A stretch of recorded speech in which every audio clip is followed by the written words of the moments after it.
Hey everyone, this is Bryan from Vance and Hines. Today we're going to do a Fuelpak Pro installation tutorial on our 2014 48 right here in our testing department. And we're going to use our newest style of header, the stainless 2-to-1 upsweep.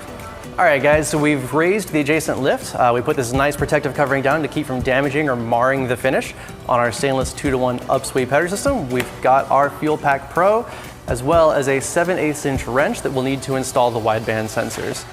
So right now we're going to go ahead and open up the case. We'll pull the sensors out. And we'll go ahead and set this case off to the side for now.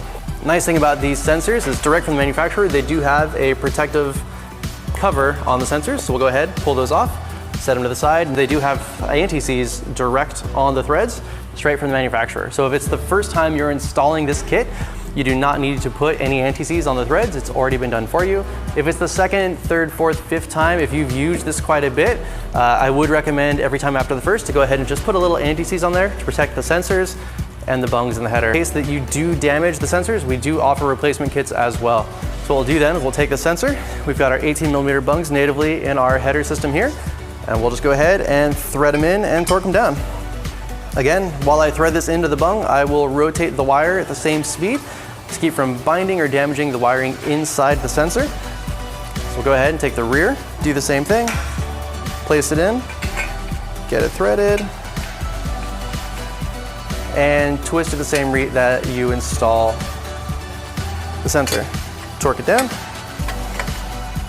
So that's it. We've got our sensors installed into the headers, and we're all set to go install it on this 2014 48.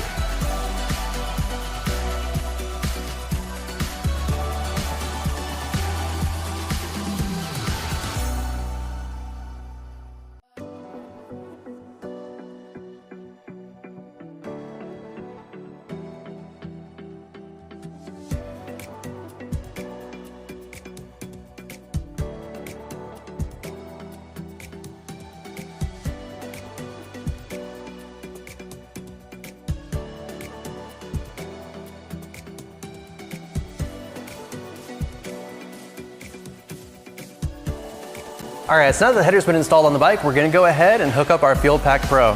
So notice that the rear wideband sensor plug is coming out near the starter motor, and the front wideband sensor plug is coming out near the oil filter. Prior to opening up our Fuelpak Pro, we'll want to double check and make sure that the data port is clear. And right now, we have an FP3 installed. So we'll go ahead, we'll unplug the FP3 and set it aside for now. Grab our Fuelpak Pro, and we'll just kind of go over the connectors real quick. So there's two sides to the Fuelpak Pro unit.